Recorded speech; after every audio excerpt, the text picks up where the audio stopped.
The 1939 July issue of Astounding Magazine is widely considered to be the start of the golden age of science fiction. We have Joseph Campbell editing, we have a debut story from A.E. Van Vogt, a debut story from Isaac Asimov, and generally a bunch of really interesting stuff in here. So what I thought we'd do today is we'll take a deep dive into this magazine, we'll have a look at why it was so influential, and we'll have a look at how this really set the tone of things to come in the next 10, 20, even the next half decade, to be honest with you. So the first thing we're going to look at is the context, like what world did this magazine launch into? Well, the thing to understand about these like pulp sci-fi magazines, that in this era, before Campbell took over Astounding, what we had a lot of kind of macho, Buck Rogers, Flash Gordon-esque heroes. We had jocks with ray guns firing across the galaxy and trying to save the world. And the science element of it, of science fiction,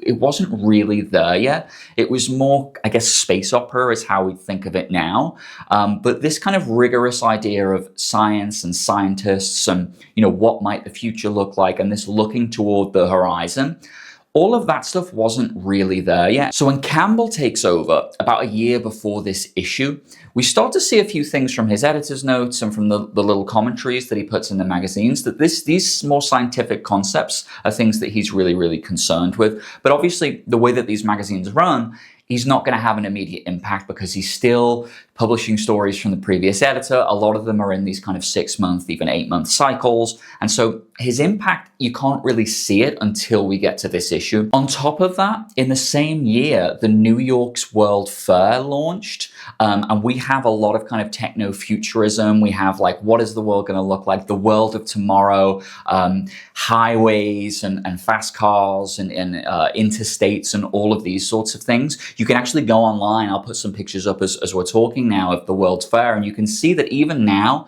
our ideas of what science fiction, and certainly what retrofuturism is, like it all sort of comes from this time. And on top of that, science fiction was kind of going through a transition in itself and becoming more professional. We were moving from these heroes of ray guns and little boys, you know, reading them and pew pew on with sticks when they're playing out, to something that is more professional and more adult. And that the emblematic of that is the fact that it was also the very first Worldcon that year. So there are a bunch of different things within science fiction itself and also a kind of wider cultural context. And I think if you look at this magazine, which we're about to, you can really see that this magazine is a microcosm of all of that change. And it reflects what was going on in society, as well as Campbell's shifting tastes. So the standout story here, it is the cover story. You can see the cover behind me, is A.E. Van Vogt's The Black Destroyer. And this is notable for a couple of reasons.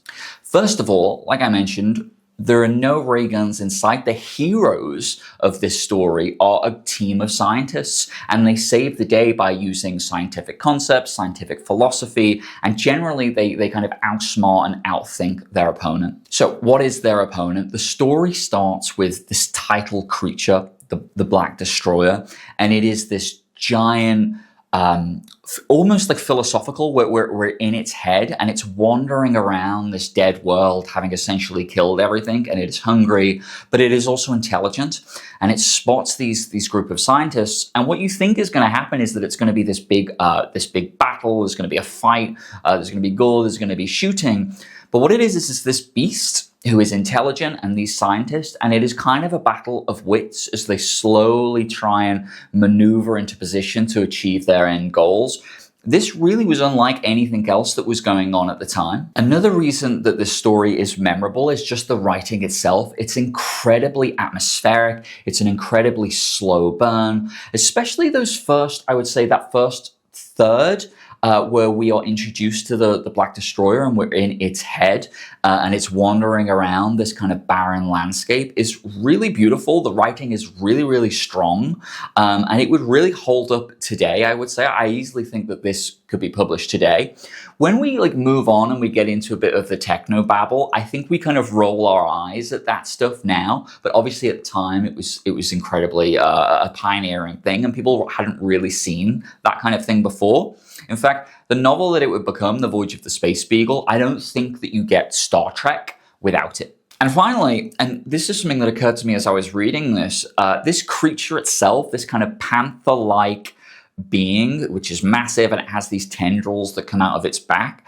I'm reading it and I'm thinking, as someone who plays Dungeons and Dragons, I'm reading it thinking, this is a displacer beast. Like, this is fully what this is. And then I looked up and sure enough, Gary Gygax cited this as basically where he drew his inspiration. Some might say copied, but he would say maybe was inspired. But I think they ended up settling and there was a lawsuit. And so, yeah, you can really see this story that appeared in this issue, which is now just like a slither of a novel that people may or may not read because it came out so long ago. You can see its reverberations throughout the 20th century. You can see the way that science fiction changed. You can see the way that we had things like Star Trek that became really popular, where they solved problems by being scientists and being curious.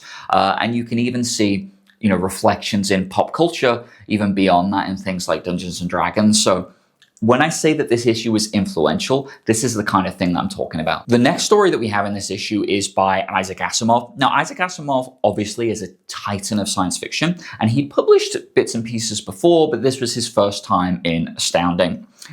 The Isaac Asimov story is essentially about this, I guess, technologist. He's building a rocket and he wants to go into space, and it explores some of those ideas, kind of philosophical ideas, I guess, about what that means for humanity. Obviously, this isn't the best story in the world, but there is a notable thing about it, which is that when it was originally submitted, Campbell initially, he didn't turn it down. He said that he liked it, but he said that he wanted some changes. And the changes that he wanted was that he wanted the story to focus more on society's refusal or fear about this technology and how they might shut it down and how they might be afraid of it and how that might kind of affect the story. So really these societal reactions to advances in technology. Again, this is what I'm talking about. So the idea of societal attitudes toward technology, this idea of the advancing technology and technology advancing quicker and quicker all the time.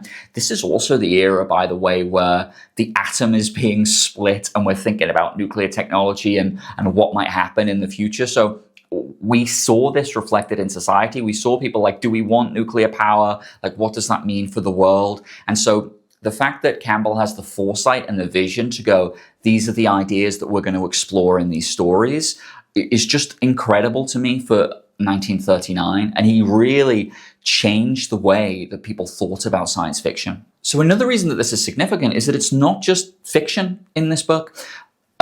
Campbell's introduction is about atomic power and about what the world is going to look like, and genuinely like making predictions, informed predictions about what it's going to be and what it's going to look like. We've got people like Willy Ley, who wrote hundreds of articles in Astounding and other science fiction magazines.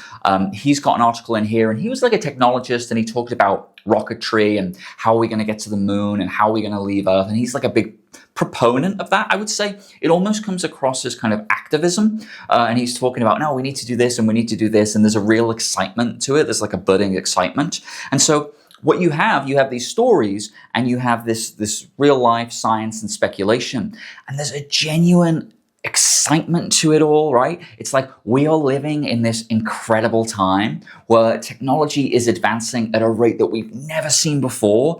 And who knows what the future is going to look like? And then that just provides this like bountiful feast for these writers to go off and speculate on and imagine about. And so that's what this issue is packed full of, this real science, these great stories, and this general optimism for the future and what it might look like in our kind of wildest dreams.